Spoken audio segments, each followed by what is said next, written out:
And a major turn in the race for president tonight. Just hours after that knockdown, drag-out debate, Marco Rubio and Donald Trump unleashing blistering new attacks worse than last night, if that's possible to imagine. And Donald Trump revealing his newest weapon today, Governor Christie, and the surprise endorsement, saying he's now behind Trump for president. The debate last night, Trump in the middle, taking incoming fire from both sides, but many now asking, with Trump ahead in nearly every state on Super Tuesday, where were these attacks from his opponents months ago? And are they too late? ABC's Jonathan Karl from Texas with the new fight playing out tonight. Facing harsh and unrelenting attacks from Marco Rubio, Donald Trump tonight rolled out his biggest endorsement yet. Wow, there's a lot of press. Political brawler and tough guy New Jersey Governor Christie. I can guarantee you that the one person that Hillary and Bill Clinton do not want to see on that stage come next September is Donald Trump. They know how to run the standard political playbook against junior senators and run them around the block. They do not know the playbook with Donald Trump because he is rewriting the playbook.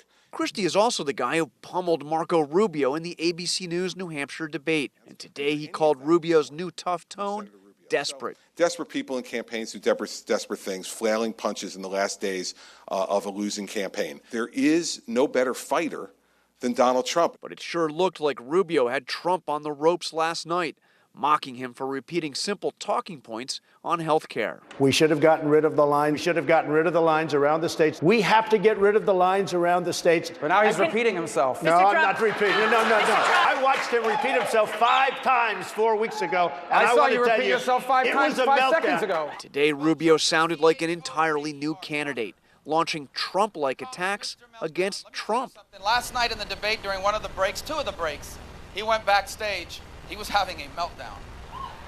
First, he had this little makeup thing applying like makeup around his mustache because he had one of those sweat mustaches. Then he asked for a full-length mirror. I don't know why, because the podium goes up to here, but he wanted a full-length mirror. Maybe to make sure his pants weren't wet. I don't know. We asked Trump about that. He actually suggested that you were sweating backstage, that you seemed roused. I'll tell you about backstage, if you'd like.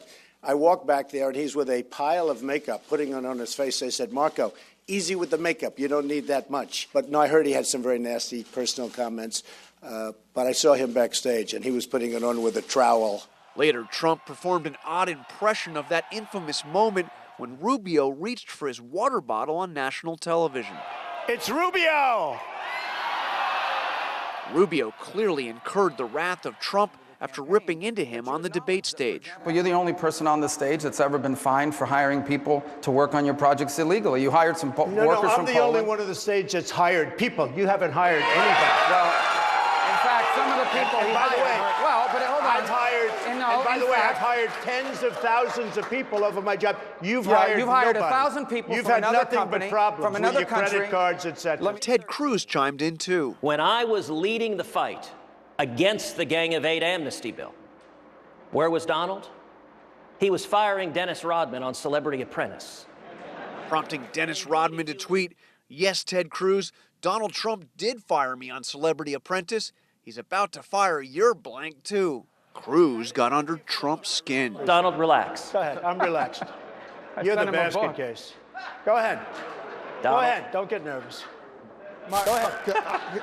I promise you, Donald, there's nothing about you that makes anyone nervous. But tonight it's clear the race is now a battle between Donald Trump and a newly aggressive Marco Rubio. It's time to pull his mask off so that people can see what we are dealing with here. What we are dealing with here, my friends, is a con artist. The whiplash today. John Karl with us live tonight from Texas. And John, you heard what we said at the top here. A lot of people asking tonight, where were these attacks months ago? Is the 11th hour right before Super Tuesday too late? That's one of the biggest questions of this entire campaign. For months and months, Marco Rubio didn't lay a glove on Donald Trump while he built up a titanium strong core of support. With Super Tuesday 4 days away, David, it may just be too late. All right, John Karl in Fort Worth, Texas tonight. John, thanks.